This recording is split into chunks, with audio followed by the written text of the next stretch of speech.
Because, working with first responders, oftentimes what I find is that, of course, the stuff that they've experienced and witnessed at work was traumatic. It's stuff that our brains, frankly, are not designed to see and deal with. But it's the way in which it is dealt with after the event that can often feel more traumatic, if you can believe that.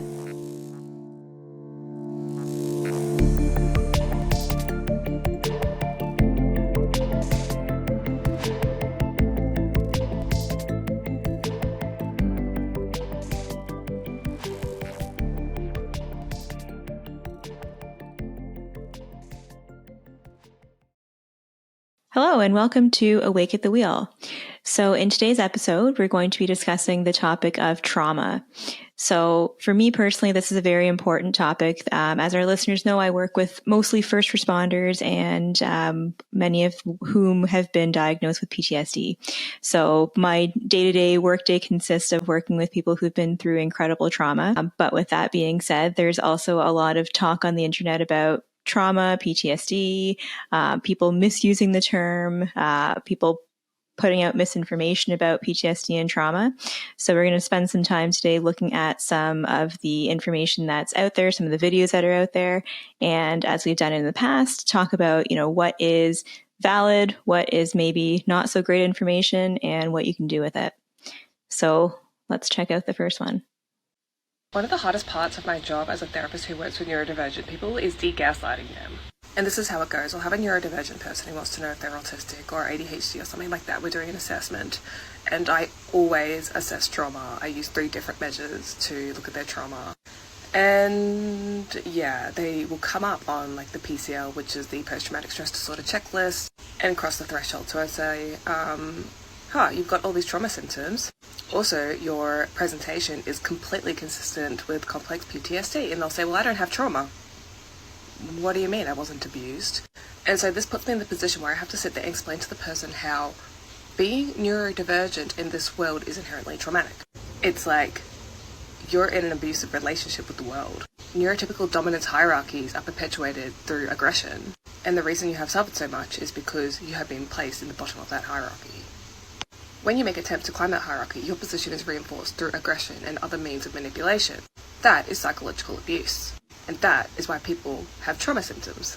So I have a person who has come starting to understand their experiences from the basis of them being a problem, and I'm turning around and saying, you have these conditions, but the problem is how you've been treated as a result of them.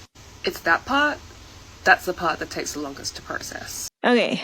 So we actually touched on a lot of this in our episode about ADHD. So, the fact that being neurodivergent in the world can lead to a lot of challenges in terms of self-advocacy, creating anxiety, creating negative self-narrative. So certainly some validity to that. I have some concerns, though, with the extremes that this therapist took her statements to. So the PCL-5, what that is a checklist of the DSM criteria for PTSD. However, that is only a screening tool. So the fact that she was saying that this leads her to believe that someone has many symptoms of CPTSD, I have some issues with that. So maybe they have some symptoms of it, but to make such a definite statement to a patient is concerning, because if you put that idea into their mind, sometimes a client may not continue listening and they may then self-label, and there's problems that come along with that. Is being neurodivergent trauma? I think that's a really broad one. And again, she is in many ways oversimplifying it. As we've discussed before, there's a lot of stress and navigation that comes along with it. But is it traumatic?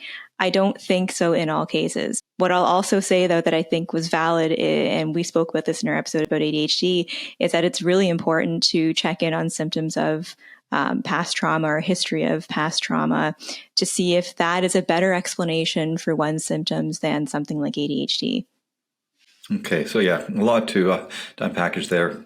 And, in the previous episode, the drinking game word was self-narrative and internalization. And the way that this person was talking I am really worried that she is basically breeding a victimhood mentality in her patients, right? Yeah. And the hierarchy and oppression. And well, now I don't know how she actually goes about helping patients deal with that. But as you say in the previous episode, and just so people are, just so they're clear, we were talking about ADHD and how there's a lot of overlap with autism, and I use the term neurodivergence, like this therapist was as well. So that's why we're talking about that. And when we were talking about it, it was like acknowledging how difficult it can be to function in the world that's as unaccommodating and unsympathetic and different from the person and the person's experiences. But if someone listened to us talking about it, there was no talk about victimhood and oppression and climbing the hierarchy and abuse, right? We actually talked about the importance of resilience, in fact. Exactly. We're focusing on that. And again, I don't want to, in any way besmirch this therapist approach because I don't know how it actually plays out. But hearing those buzzwords and everything does make me a little bit concerned that she's really, again, giving almost a fatalistic type of mindset, because we are what we speak. So if a patient's hearing this, like, oh, wow, you're like, how does someone say, well, how do I climb the hierarchy if I'm at the very bottom and everything? And it was abuse. I have an abusive relationship with the world and everything. It's the. I would in fact do that as insulting if a therapist said that to me. And again, using my own example from, my lived experiences of the challenges that come along with navigating the world with vision loss, I would take issue with somebody telling me I'm at the bottom of the hierarchy. No, I'm not. And neither is somebody with ADHD or neurodivergence. They have challenges to overcome, but don't put that label on a client. That's terrible. Exactly. And so she talked about CPTSD. So a lot of people are talking about that. And it's funny, if you asked 100 people, or if you said CPTSD, because I know this either with my students or patients, a lot of people think the C stands for childhood. Okay.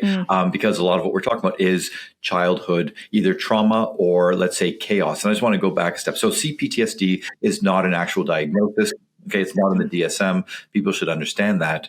There are links that I've sent to people at our clinic, to so many of my patients, and I find that, as we've talked many times, knowledge is power. So when people read this and they go, "Oh, that does sound like my experience," I'm not saying this is 100% your experience. I'm saying read it. And if you have family members or friends or a partner, maybe they can read it as well to sort of understand what you're going through. So the idea is that with PTSD, right, you've had one, it can be one or more, but usually it's one traumatic incident. And we'll talk about how one develops PTSD from that, right? But that leads to the subsequent development of these symptoms, which we'll talk about.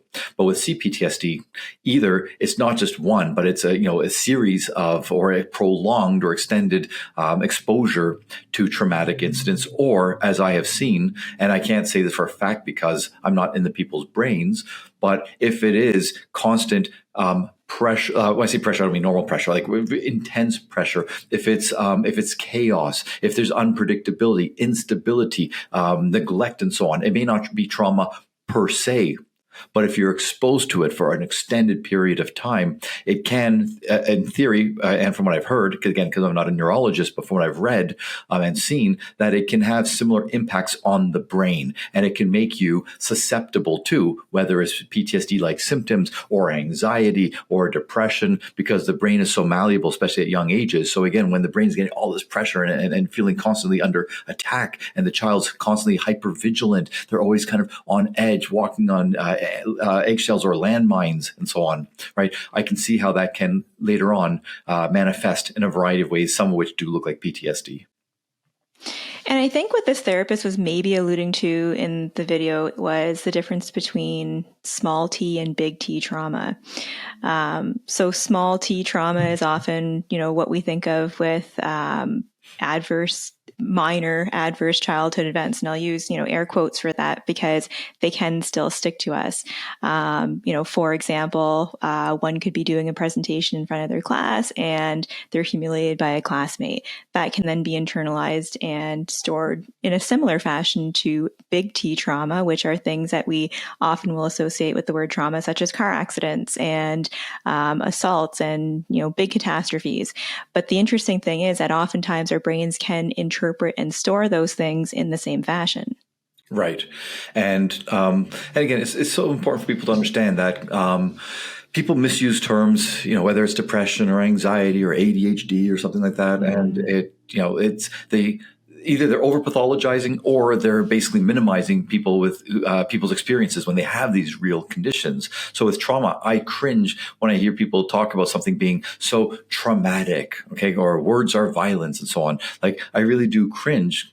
But at the same time, we have to understand that even if something is not the classic presentation or classic incident and so on, that it can, as you said, be experienced very similarly. And we don't know. We're not in that person's head.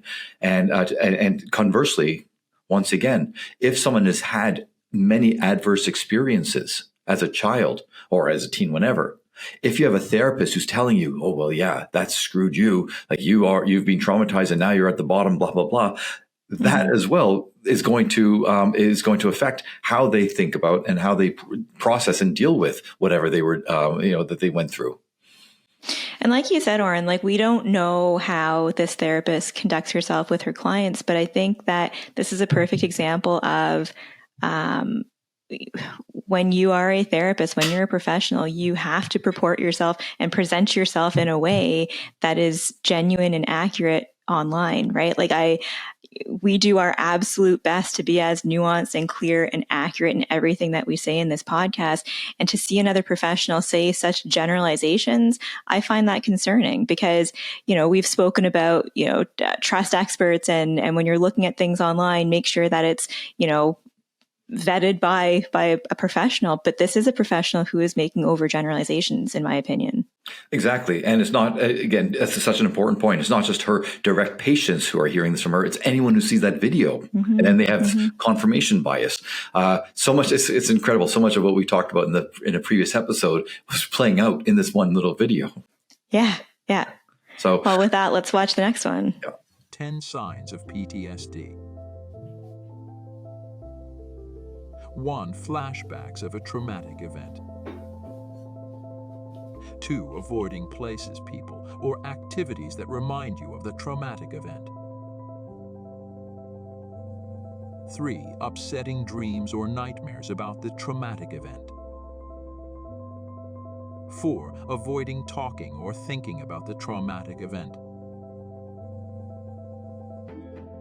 5. Feeling emotionally numb. 6. Being easily startled or frightened.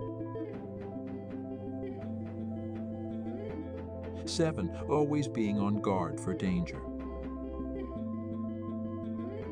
8. Feeling detached from family and friends. 9. Self-destructive behavior. 10.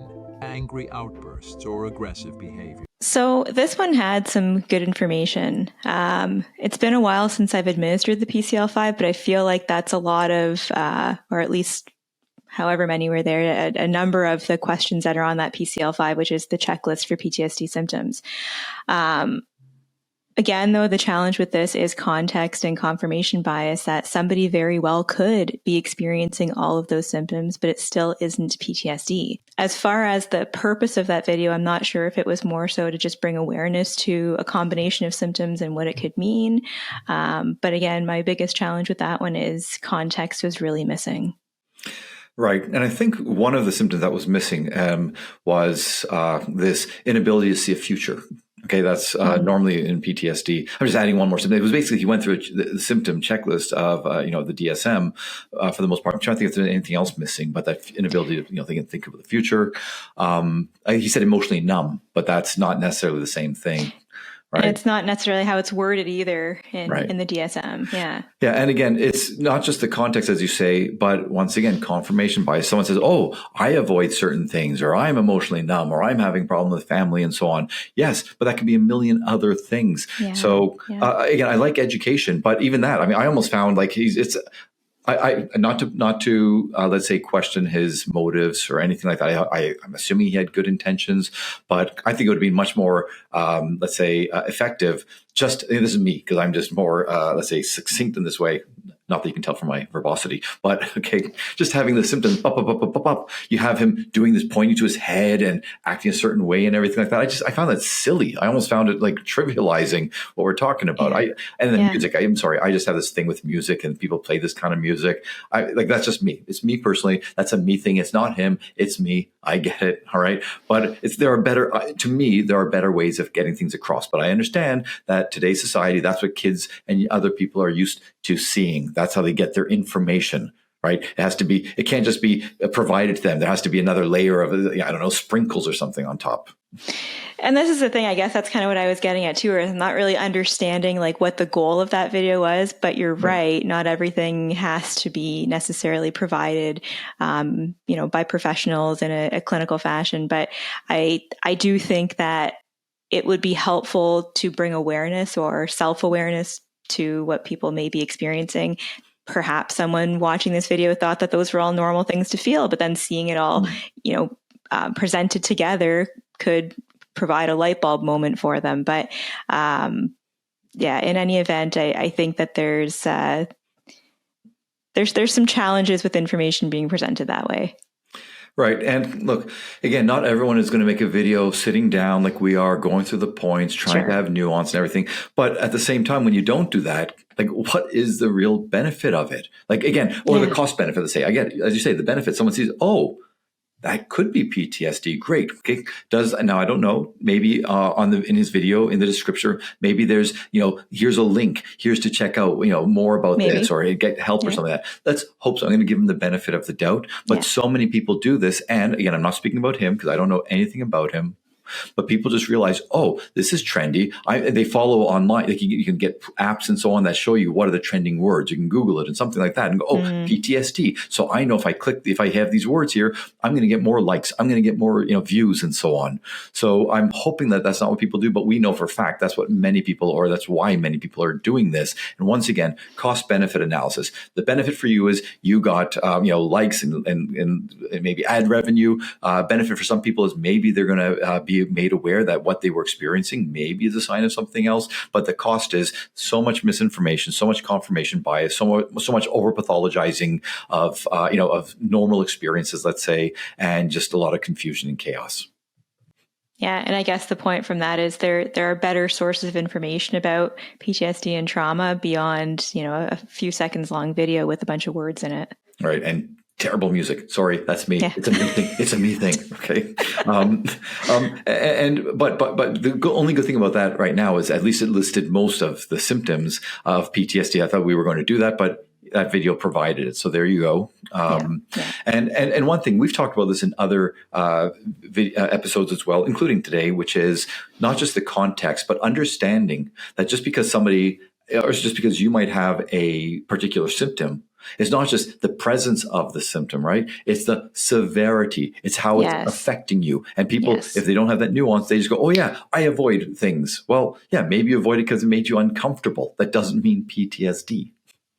Exactly. And that's such a great point that you make, that the existence of the symptoms isn't sufficient. It has to be at a clinically significant level, which is, usually in the 90th or more percentile of the severity of those symptoms. So they've got to be pretty significant and pretty debilitating, interfering with life, and so on. Right. But let's check out the next one and see what it has to offer. Okay. Some of our households were just dysfunctional because everybody was undiagnosed neurodivergent. Like growing up in a household like that, it just feels like a chain reaction that's on a loop. Because this is what will happen, right? Someone will do something that is unknowingly a trigger to somebody else's senses. And then those two people will start beefing. And then if one person is significantly older than the other person will try to analyze what the other person is saying through a neurotypical lens because they're so used to being high masking. But then the younger person doesn't understand that yet, so it's just constant miscommunication. Also, the person who did the trigger might not be triggered by the same thing that the other person is triggered by, so they don't understand why the person's fucking triggered. My biggest triggers are touch. I'm very weird around touch. Either I'm extremely sensory seeking with it, or I'm just I don't want to be touched by anything, not even my own clothes. If I'm trying to focus, then noise is kind of a trigger for me. me, but it's usually like touch. And I especially don't like touching things with my hand. I literally just have to smack my thigh. I hate touching things with my hand. And then people just say wear gloves. Sweat gets in the gloves. And I gotta touch the sweat. It's just never ending. But like I had a family member growing up whose sensory trigger was chewing. Even when your mouth was closed and you were chewing, this person would be like, I'm gonna punch you in the throat if you keep chewing like that. And you're sitting there like, am I just not supposed to eat around this person? And then like, I don't mind people chewing. So then I would just think that that person is crazy and needs some help. But then if they asked me to do something that involved touching something, I would throw a fit. And they couldn't understand that one because that wasn't their trigger. And this is why it's just going to take such a long time to unpack neurodivergence in the Black community. Every time I think about it, I feel like I just got to go light up or something. Because then you got to bring epigenetics into it. Because you have to bring epigenetics into everything. And you kind of have to like comb through whether this is reaction from slavery that has just been passed down. And then we also have to think of like, just like cultural things that we do just because it's a lot. And just shouts out, like heavy shouts out to all, you know, neurospicy Black people, but especially like the neurospicy Black folk who are doing like research on this and they're like getting like firsthand stories like from people. Just, you know, shouts out to you, especially being in like the academic world. I did my 6 years, 4 undergrad, 2 grad, and baby, we still recovering. When I'm wealthy one day, I'm gonna fund so many Black neurodivergent things because we need it. Whew. Okay. So if I can move past all the buzzwords that were in that video, because holy, were there a lot of them, and I feel like they were very distracting. Made it sound like she was making a point when not making a point. But that aside, there certainly were some valid points to what she said there. Namely, what stood out to me is the thing, and I know, Oren, you and I have spoken about this in our work, is that people trigger each other and don't realize that they're triggering each other. And that cycle of triggering each other back and forth is something that really, really can contribute to deterioration in relationships, whether it's marriages or families or whatever the case may be. So I will certainly give credit for the validity of that statement. But how it devolved into then an argument about slavery.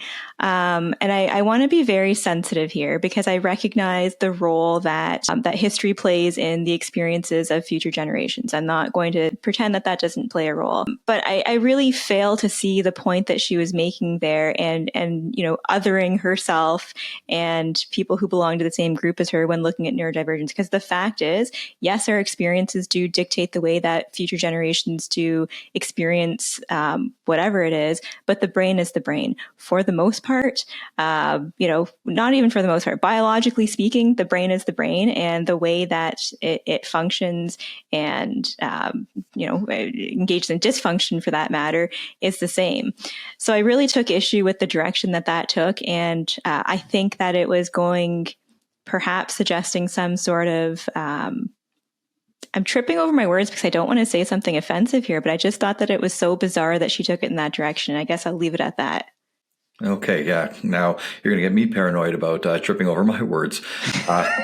So, all right. So a few things here. It's interesting. Like, wow, that would have fit in perfectly with our previous episode about right, neurodivergence and so on. So I'm going to infer from this and from the previous, the first video that we saw, that maybe this is a trend right now. And by the way, when I say it's a trend, I don't mean that it's not happened and that we haven't seen this, but that maybe online buzzwords are popping up like neurodivergence and trauma. Okay, maybe that's why we're seeing these videos and people are jumping on it. And right, which once again, education, really helpful, in resources, like very, very helpful.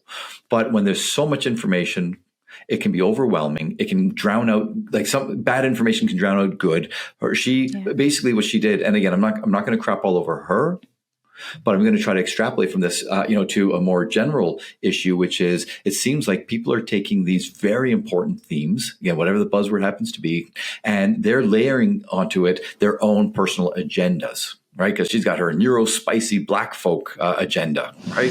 And this is the problem with intersectionality, and you were touching upon this, okay?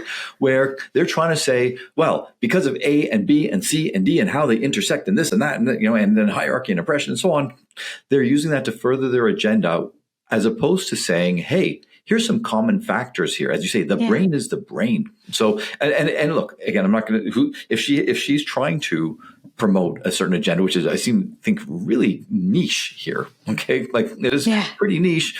I get it. Fine.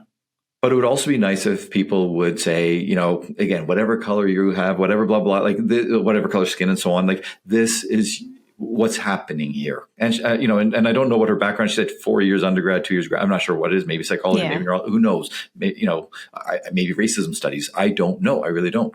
Okay.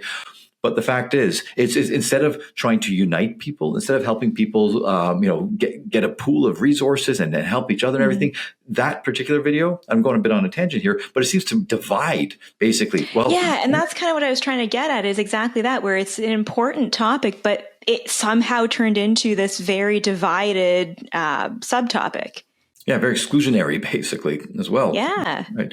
And again, I get it. People have agendas that they're trying to promote. But the thing is, people are uncritical consumers of this information oftentimes. So they're not recognizing, like, oh, all right, fine, that's her thing. That's what she's trying to do. Okay. But can I take A, B, and C from this and maybe, you know, learn more about it? Other people, they wouldn't. They just might just get turned off. Like, okay, this is not my thing. This has nothing to do with me. And if it is their thing, and if this is relevant in some ways, if they take the whole package and go, yes, this is so important, well, maybe your experience is not really aligned with what she's trying to say, but you're just saying that it is. And now that becomes your narrative. Sorry, drinking. That becomes your self-narrative, okay? That must be it. And once again, and this is a theme that you and I have talked about since day one, and it's one of the reasons that we started this podcast. It's instead of empowering people, I'm afraid it's just helping people internalize a victim mindset. Yeah. Right. And another thing I'll point out, and perhaps I'm nitpicking here, but you know, I think it's worth mentioning that neurodivergence is certainly a term that is used, but it's not in the DSM. It's not something that is, you know, like, I'm diagnosed as being neurodivergent. And I think to some degree, everyone has some sort of neurodivergence within the context of how these people describe it. So when she's comparing neurodivergent people to non-neurodivergent people, what exactly does that mean? What are you referring to? Because again, most people have some sort of uniqueness to the way that they interpret the world, whether it is, you know, based on their brain biology, whether it's based on their experience, whatever the case may be. I don't think there is such a thing as a non-neurodivergent, or what she's saying, normal person. Right. And yeah, I used to always say that is like, I said, I've seen normal. Only one person, and that person was boring as hell. Okay, everyone, I don't know what normal looks like. I certainly was not raised in normal or as normal, so I don't know. Okay, now a few things here. Again, this is a perfect. It's just interesting how this all kind of follows from our previous podcast. But this term neurodivergence, which I should have said in the previous podcast, one thing, just so people are clear, I don't think any professionals disagree that it's autism 100%, and now ADHD. I'd say 99.999, you know, to 100%. People agree that those two. And I would even say learning disabilities, we could probably throw in there. I would agree 100%. I would agree 100%. Okay. And I don't know if all the experts do, but I think it would be really high up there. Right. But then just so people understand, interestingly, because what we're saying is it's something that's neurological. They're neurodivergent. The brain is not operating as the majority. Although in your case, what you're saying, we're all neurodivergent, but let's just say there's certain patterns. So I'm just going to add it now. There's OCD that a lot of people are okay with, and bipolar disorder. Okay, that they say that is something, it's neurological. This is, you know, so they take that as well. So we have ADHD, autism for sure. And then with OCD and bipolar disorder, it's not 100% consensus, but more and more people are saying, I can see that. And if people watch the previous episode, they'll understand this whole thing with OCD and neurodivergence. But then another one, just so people understand that good intentions can sometimes go in weird directions. One other one, and they say, well, look, these people are born this way. The theory is, so why don't we call this neurodivergence as well? Do you want to guess which one it is? And by the way, the people in the other four categories, they say, you're going to lump us in with this group? Oh my gosh, that's horrible. Any idea what it is?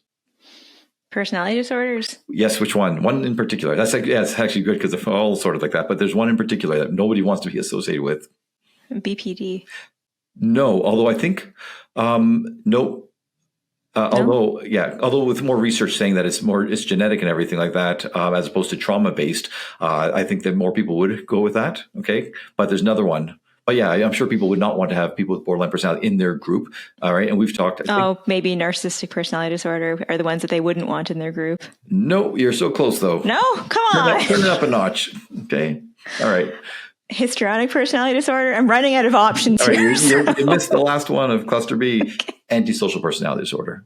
Oh, okay. But here's the thing though, because like with narcissism, are people born that way or are they raised that way? With borderline personality, is it genetic or is it due to trauma, right? But with antisocial personality disorder, and for people who don't know, we may have talked about this before, but psychopathy is not in the DSM, of course, as we know. But the closest thing is antisocial personality disorder. And in the DSM, in the text part, they do mention that that's the closest to psychopathy, right? Because the belief is that psychopaths are born this way. So, as opposed to sociopaths. Although there's a whole confusion about, what's the difference between sociopath. And we won't go down that rabbit hole. But the point is, right? But they're saying that because they're born that way, should we not call psychopaths or people with antisocial personality disorder neurodivergent? Now, here's the problem with that. And again, we start off with trauma, but because we're seeing these neurodivergent videos, I hope that it's okay that we'll just kind of like weave this in. All right. Which is, and here's the problem. Just because someone, I think you and I have talked about this in other podcasts, just because someone's born a certain way doesn't mean that we condone what's going on, right? So the problem is, and they actually did this, they tried to do this over 20 years ago. It was almost like 25 or 30 years ago. I won't get into the whole story, but there was a murder case where the lawyer tried to get his client, the client was guilty for sure of murdering his ex, okay? And it was quite obvious, all right? But the lawyer's trying to say, well, he was a psychopath, he was born this way, so, we can't discriminate. And they were trying to get a lower sentence because he was born that way. Well, just because you're born a certain way doesn't mean you don't know right from wrong, as an example, okay? So when people start using neurodivergence, they start broadening it. And they go, well, psychopaths. So then people start saying, or antisocial personality, people start saying, oh, should we then not have some compassion for them because they were born that way? And then should we not allow them to get away with certain things? Or should we not, maybe mitigate some mitigating factors to reduce the sentence and so on? Luca Magnotta, anyone can Google Luca Magnotta, one of Canada's most notorious, I'll say monsters. All right. His lawyer tried to say, well, he has, certain personality disorders. And the jury asked the judge, should a personality disorder be considered oh my gosh, there was a term for it, but they basically said, should we consider it like the same as a psychiatric disorder? Therefore, maybe not have, culpability. Maybe he's not responsible for his actions. All right. And the judge, who wasn't well informed, said yes. Okay, yes, personality disorders are in the DSM, but again, I'm kind of going off on a tangent, but I'm trying to say this is why when we have people who are reckless, whether it's professionals or people making videos, and people get all this information and they aren't able to filter it out, they're not able to do a deep dive and see what it really means, sometimes there can be some terrible consequences. And again, the fact that it got into a courtroom where they were wondering, since this guy has certain personality disorders, Luca Magnotta had histrionic and borderline personality disorder, I think narcissistic as well, like, should that then be a mitigating factor? Like, no. Okay. Just because you have these disorders, it might make you more prone to doing certain things, but it doesn't absolve you of your responsibility. So anyway, so all I'm saying is when we're using these terms, you have to be so careful, like neurodivergence, as you say, what do you actually mean? And one final point, and this is just, again, this could have been in the previous episode, but when people, I'm going to be careful with my words here. Okay. And I work with a lot of autistic people. Okay. And when I say this, I am so careful with how I use my words, but I know that so many people are not careful, whether in their usage or in their perception, which is, I often say that when I'm talking about, let's say people's, connectedness with others, people's empathy and compassion and so on, I will say that not all autistic people, but, depending on the level of functioning, some people with autism have, let's say no capacity for empathy. It doesn't make them a bad person. They were unfortunately born with a terrible condition. If they have such severe autism that, they don't have that empathy. Okay. And now, by the way, I don't know their brains. I'm going based on what the people who know more about neurology than I do are saying. Right. So I'm not saying, they're terrible people. But the fact is, psychopaths also have no capacity for empathy. Right. So there's a lot of, I'm just telling you right now, I've seen it online. It's in the media as well, in movies and so on, where people are almost equating psychopaths with autistic people, right? So we have to be so careful about this. And once again, whether it's outright stated or whether people act a certain way with this person, right? Well, this person doesn't have empathy, or they're weird, or something like that. And the kind of, here we go again, the kind of internalization and the self-narrative that is produced by such interactions, because as humans, as social animals, who we are is usually in relation to others. It's our role in society. It's our connections with other people. So if people are acting a certain way with us, even if they're not treating us like a psychopath per se, but if they are creating a distance, if they're being less tolerant, if they're being more judgmental, okay, right, that can have such an impact on the person's sense of well-being, which, to the last video person, I'm trying to tie this together, to her credit, that's what she was trying to say. I mean, that was one of the few good things I got from her video, which was, hey, let's recognize that there's a lot of, let's say, unseen, undiagnosed issues that someone might be dealing with. And that might help explain why they're acting the way they are, rather than just saying, oh, they must be an a-hole or a psychopath. And this is the thing, though, and yes, we will give credit to that last creator. So to the point that she was making, I believe she was trying to say that, there's explanations for people's behaviors, but I think that videos such as this and others that we've discussed confuse explanation with excuse. Right. So it's really great for us as a society to understand where people's behavior is coming from, understand people's experiences to explain it. And I even when working with clients dealing with trauma, because that's what we're talking about today. And I think that's what that video started with, was talking about trauma. It certainly is a great way to understand oneself, understand, how experiences dictate the way that we interact with the world around us. That's absolutely important, but it doesn't excuse it. It doesn't just give us license then to be an a-hole and do whatever we want.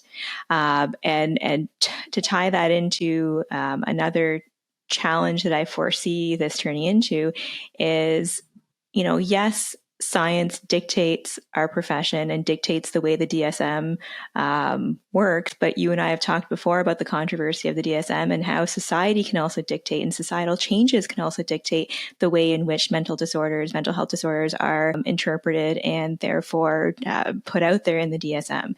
So I think it's incredibly important for not only professionals, but also just general society, people in the general population, to really be careful about what they're saying, how they're saying it, how they're demonstrating things, and how they're putting things out there, because these larger societal changes can then change the way that professionals operate.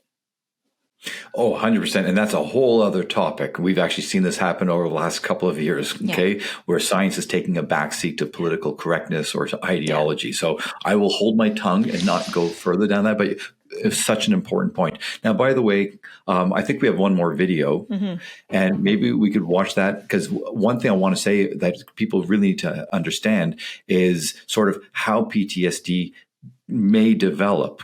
Okay, because we know for a fact it's not trauma equals PTSD. No. So, all right, I want to clear that up, but maybe this last video, maybe we'll touch upon that. I have no idea. Okay, so let's see. Okay. My anxiety/PTSD tic, self-induced whiplash, crossing my double joint fingers, chills. Okay. Well, I don't even know what to say about this one, because that doesn't mean PTSD. Like it's what an oversimplification of such a complicated, complex, debilitating disorder. And, perhaps these things that she's dealing with can be debilitating, but I'm more inclined to think that perhaps that's a feature of OCD and not PTSD. I mean, having worked with a lot of individuals with PTSD, they may experience obsessive compulsive thoughts, or they may have obsessive intrusive thoughts, but I'm not really sure what this video was getting at with that. But that being said, here again is another example of perhaps somebody watching this and then falling victim of confirmation bias of like, oh, well, I have I think she called them tics in the video. I have these tics that I engage in. So maybe that means I have PTSD. So like really, really problematic stuff, because that doesn't in and of itself mean anything. Yeah, first of all, I was thinking as well, like whether OCD or other types of similar behaviors, like with tic disorders or even Tourette's syndrome, for example, right? Like the physical manifestation, whiplash, and so on, right? Which, by the way, a little side note here, just to our point earlier about the impact of these things on people, we know, and there's this whole talk right now about all these young usually, I think it's usually females who are now manifesting Tourette's, right? There was a term there, right? It's not real. They see it online. And for whatever reason, we can go into that, but we won't this time just because we've done this in other podcasts, right? But they are so heavily influenced, the social contagion of these types of things, and then again, I'm holding my tongue, but the fact that it happens in these cases, like with Tourette's or whatever else, that they think it couldn't happen in other phenomena as well. Ridiculous. So anyway, the point is, this to me, it seemed like here, and I don't know this young person, right? But we've talked, I think, before about this, which is, and I'm going to use the term loosely, but the narcissism, okay, almost the histrionics of somebody wanting to say, look at me, look at me, look at me. Mm-hmm. Here's my issues. Okay. Now, if she had done it in a way that was, and again, I'm not telling people how to do their videos. Maybe she's getting far more clicks than we do. Okay? Maybe. Right. Far more views. Maybe it works. All right. But at what cost? And it's talked about the cost benefit, because here's the thing. If she had said, hey, you know what? I have trauma and I manifest these symptoms. Okay. And even if she said all of them, even if they're not actual trauma symptoms, but she says all that. And so people think I'm weird, or people think this or that. And hey, you know what? If you're a friend of mine and you want to ask questions, I'd be happy to talk about it. Or conversely, you know what? It's a very personal matter. I know I might seem a bit odd or whatever, but for me or for someone else, maybe think twice before making a joke about it or before asking. Maybe it's intrusive. Whatever message you're trying to get, make it a message. That was not a message. No. That was just like, look at me, all my weird symptoms. Yeah, okay? There's zero context. Zero context, and I think zero value, literally zero value. Yeah. And again, I don't want to be unempathetic. Perhaps she is dealing with something serious. You know, I don't want to take away from that. But no, the video provides zero value. Right. And again, the fact is, when people see this is what I was saying about the social contagion. If people say, hey, she just got like 1 million views or whatever, what are people going to do? Well, worse than making up symptoms, okay, is if you do have a serious disorder. I think we may have talked about another podcast, right? Going out there and revealing such personal matters to other people. If you are older, if you feel more comfortable in your own skin, if you say, you know what, I'm not going to let this define me. I can go out there and I can tell people, here's what I'm dealing with, whatever, and using it for educational purpose or for self-advocacy or anything like that. Great. Mm-hmm. But these young people who are doing this, that's not part of their agenda. No. It's so reckless. It can be so harmless. And one day if they look at it and think, oh my gosh, what was I doing? Well, it's on the internet. It's there. Someone may see it, or many people may have seen it. That might be archived somewhere, and you can't escape it once it's out there. And once again, I'm not just talking about her. I'm talking about anybody who gets influenced by this and does the same thing at younger and younger ages. And yeah, absolutely. Speaking generally here in response, I think that that's in fact harmful to one's self-advocacy and self-discovery journey. Putting stuff out there and it being out there forever and ever, and being so, I don't even know what word to use, grandiose about the way that you are presenting yourself and whatever it is that you're dealing with. Having worked with so many people going through, again, the journey of understanding what it's like to have PTSD and how startlingly life has changed from, before PTSD and after PTSD. And again, I'm just basing this on the thousands and thousands of hours I've spent with clients, but that notwithstanding, I am yet to experience one who is that excited about sharing things online about these very, very private, painful things that they experience. Exactly. And yeah, it trivializes it in many ways. It's almost a parody in many ways. Yeah. And again, for someone who has this, seeing that, it's like, no, that's not my experience. No. And again, we're not trying to make it a shameful thing. No. But you deal with the process. You deal with your trauma or whatever other issues you're dealing with. You deal with it in the way that feels right for you. And once again, if young people from very young ages, or anyone, from the youngest of ages, are seeing that this is how people are doing it. And once again, whether it's just because they get lots of views or whether they think that this is somehow validating their experience, however the person internalizes, okay, and creates a narrative around what they're seeing, it's not helpful in many cases. So yeah, there's perhaps a lot of misinformation about how PTSD is developed and the onset of it. So our producer has chimed in and found a video, a popular video on TikTok that discusses this. So let's check it out. And then Oren and I will talk about it from our clinical perspective. I want you to be empowered to understand why two people can go through the same traumatic event and one of them will develop PTSD while the other will recover from the event. What I'm about to tell you is information that we've learned through studies that were done on combat vets and survivors of sexual assault. When we go through a traumatic event, we put meaning onto that event. But some folks grew up in homes where they were taught that things go wrong because they did something wrong. In other words, you fell down? Well, why weren't you looking where you were going? Your girlfriend broke up with you? Well, maybe next time you'll be nice to the next girl. There's this instinct towards self-blame that has been registered in someone's brain that puts them at risk in a situation of trauma. If something terrible and overwhelming happens that they had no control over, and their brain says, you deserved this, you did something to create this, which keeps that trauma rotating and rotating in their nervous system. Because if it's my fault, then I am the trauma. And if I am the trauma, it'll never end. The news is that even if you're the type of person who's wired to blame yourself when bad things happen, you can heal from that. You have to look at the shame and the blame that don't belong in this situation and find a way to feel the powerless feelings and grieve. Good luck. Okay, so that one's not bad. I think that, what she was saying is, the fact that trauma is a result of maladaptively processed memories. So our amygdala all day long is taking things in, registering, is this something that, should be alarming? Is it something that can just pass through and be stored as a memory, or what do I do with it?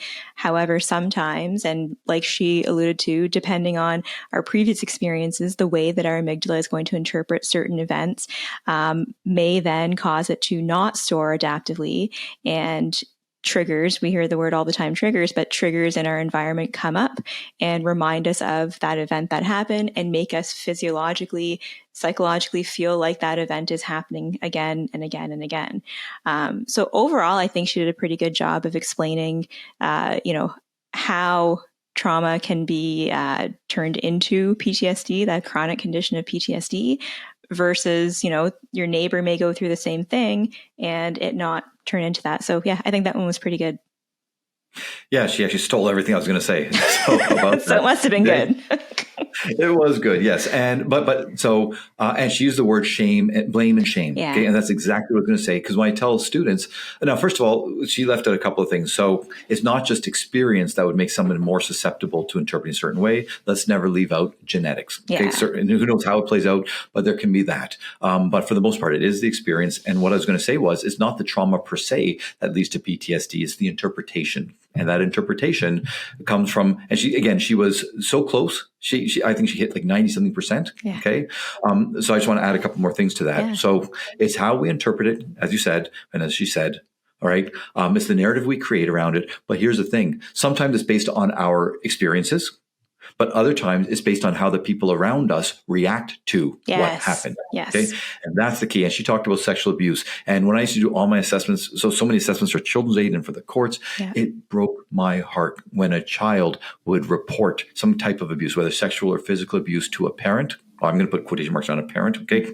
And that parent either blamed the kid or disbelieved the kid, right? Or something like that. Or said, okay, well, or did nothing about it, and so on. And it's just, again, it's the interpretation. People have to understand we are what we speak, okay, or what others speak. And once again, the self-narrative that's created, the internalization of that, okay, that has such an impact. And it's not just about the trauma itself, but then it would be about the whole, my relationship to the world. If something bad happens to me, am I going to be disbelieved, okay, right? Is the system not going to take care of me or protect me or bring justice? So, yeah, that's the only thing that she was missing, was not just, historical, but what happened. I want to elaborate a bit on that because, working with first responders, oftentimes what I find is that, of course, the stuff that they've experienced and witnessed at work was traumatic. It's stuff that our brains, frankly, are not designed to see and deal with. But it's the way in which it is dealt with after the event that can often feel more traumatic, if you can believe that. So to your point, absolutely. The way that things are handled after the traumatic event often will set the stage for whether or not this develops into something chronic, or if it can be properly adaptively processed. Right. And you'll know this more than I because you work with far more first responders than I do. But from what I've seen and heard over the last number of years, the cultures have changed where people are allowed. It's not weakness to say that, wow, I'm really having a hard time dealing with this because, and look, every movie or TV show about this has done this, but these things are based on reality, which is the people who don't have that supportive culture or that mindset that, I just went through something really, or I saw something really horrific and it could have an impact on me. The people who don't get that type of, let's say, support system or feedback, they're the ones who are going to try to deal with their trauma through substance abuse, right? Or through gambling or something else that prevents them from having to relive that experience in their mind. So it's really important, that's an example again of culture shift. That's where our field and other related fields have done a pretty good job of educating. And you and I have talked about this. That's one of the reasons we did this podcast, is to help educate. And we're just two people talking, but when whole fields talk about this, or people within those fields really advocate and say, hey, here's the problem.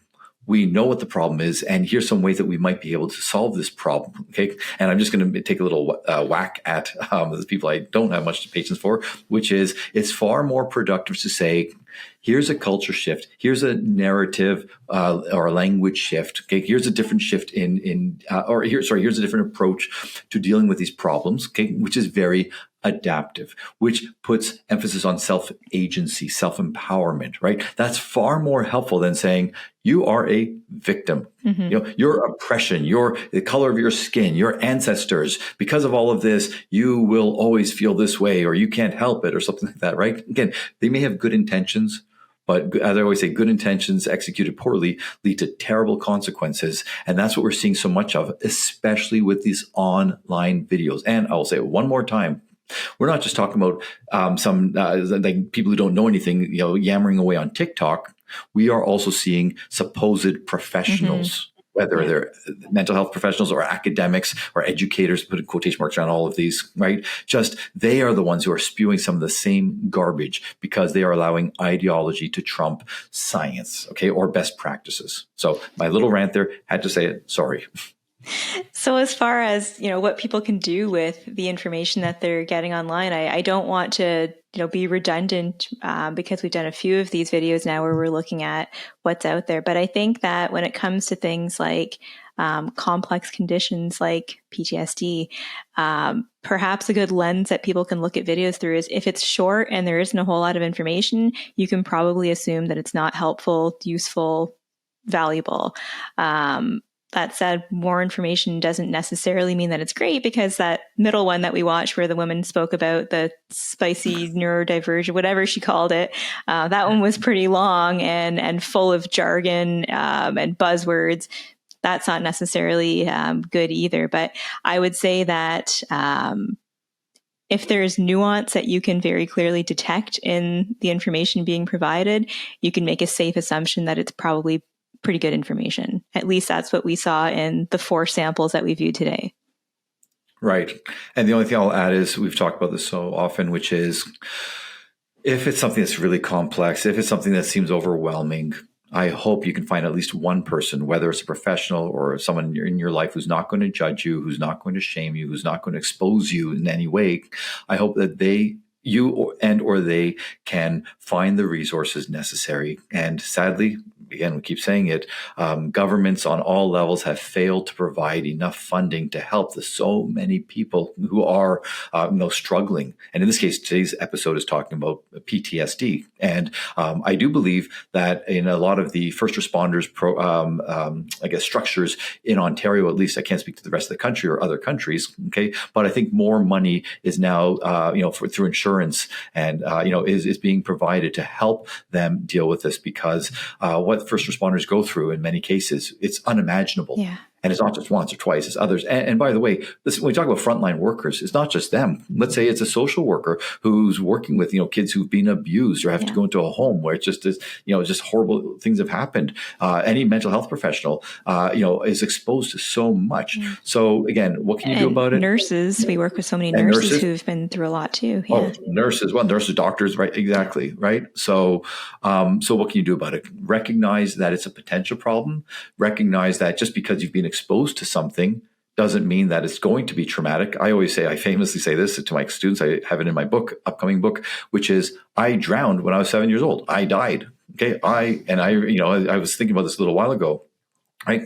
But fortunately, because of the way it was framed, it never traumatized me. I love water. All of my dreams of being underwater are the most magical, fantastic thing. But I literally drowned at 7 years old, and I knew I was going to die. Okay, at 7 years old, I knew I was out of it. There was no one else around. I was going underwater. I don't remember everything. I don't remember blacking out. Okay, but at one point I knew that's it. I'm done. That was at 7 years old. Okay, but fortunately, it never traumatized me. Yeah. So and likely because of the way that it was framed after the fact. 100%. Yeah. Okay. A little side note here. The only thing that I was terrified of, just no joke. Okay. When I was in the hospital after the police had taken me to the hospital, and they said that your mother's coming, I said, she pissed. Okay, she's my brother and I.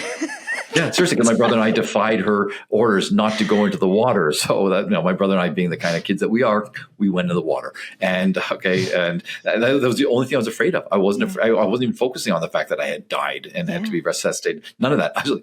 And the fact that my mother didn't kill me, I was like, hey, life's pretty good. So, all right. Didn't die from drowning. Didn't die from your mom killing you. Life's good. Exactly. So, and one other note, just not to pat myself on the back, but again, it's all about the framing. When I had my open heart surgery, I was literally dead on the table. My surgeon told me we had to put you under because your heart was far worse than we imagined. And so he said, you're allowed to say technically you did die. I said, oh, second time. Okay. And my doctor told me, he said, people who have the kind of surgery you had, okay, even without the actual dying on the table, he said usually 6 months later have this moment of depression, or they almost have like PTSD type reactions because the magnitude of it all hits them. Okay, the fact that they came close to death, or in my case, died. Okay, it just overwhelms them. And he said, don't make any serious decisions in this period, and don't just said be prepared for that. Right? I'm not the type of person who looks at what almost happened or what could have happened. I have trained myself. By the way, I am so neurotic that normally I would be that type of person. But over the years, I've trained myself not to focus on that, but to focus on the gratitude to thank goodness it didn't happen. And the reason I'm saying this is I'm using my own story. But the fact is, this is another thing that people can do. As terrible as something may be, we try to find some little pockets of gratitude or something else like that. We make sure we don't focus on, oh my God, it could have been worse. It's like, no, thank goodness it wasn't. And what can I do? How do I take advantage of the fact that I do have these resources, or I didn't die, or whatever else? Hey, new lease on life, whatever it is. We may not have had control over the experience, but we do have some control over how we process it and what we do with it. So that's just one more thing that people can do. Absolutely. And to that point, at the moment, the literature says that we don't know for sure what causes PTSD, but one of the most reliable things that we have is exactly what you described, is the way that we deal with it after, the way that we process it, the way that people around us interpret it and help us through it. So if we can take that and, shift our mind from the catastrophe that almost happened to all the good things that, are present in our lives. Despite that, I do believe that you're 100% correct that is going to send people on a much healthier trajectory to processing it effectively. Right. And it's much easier said than done. Whenever I work with patients, I tell them, I say, these are just words at first, but the more that you use these words, the more that you try to live as if, I say, you will internalize what you're saying, and it will have a change. You just have to play the long game and have hope. And hope is so important. And by the way, on a little side note here, just before we wrap up, just the flip side of that, years ago, and I think we were talking about maybe the previous session, talking about how unethical people try to take advantage of or manipulate of certain things. Well, many years ago, when they were trying to, I forget which drug it was, Okay. But the ad, I'm not joking. Like I saw the ads, they were saying only 40% of people who suffer, like I think this is like 25, 40% of people who suffer a traumatic incident develop PTSD. Okay. And so what they were trying to say was that it's a chemical imbalance. And of course, if something's a chemical imbalance, how do you There's treat a it? pill Well, for more it. chemicals. Yeah, exactly. Okay. And the way it was, and I can't remember because it was many years ago, about 20 years or more ago. Okay. But the way it was worded, and by the way, I had patients who were coming to me and saying, is this true? That's how I learned about it. Okay. And they showed me the ad. They said, is this true? Is it a chemical imbalance? Because the way it was worded, each patient who saw that, all right, because I was working in a group, working with people with trauma, and they had spread it around, like it had gone around the hospital. And so, people were talking about this, okay? They all felt so much shame. Oh, Yeah. only 25, 40. What's deficient with me that I developed PTSD? So anyway, I just want to put that out there as one more layer for people to consider. And this was, like I always say good intentions, as I said a few minutes ago about the good intentions. This was not good intentions. This was a drug company trying to shove a pill down people's throats. And the way it was framed, like I said, it was just it was reprehensible. And That it made people feel. infuriates me. Wow. Yeah. Ugh. Yeah. Okay. So anyway, so I wanted to, again, just so as a reminder to everybody, just to go end on a positive note, right? For all the bad information, for all the terrible narratives. 1 second. That then become self-narratives. Okay.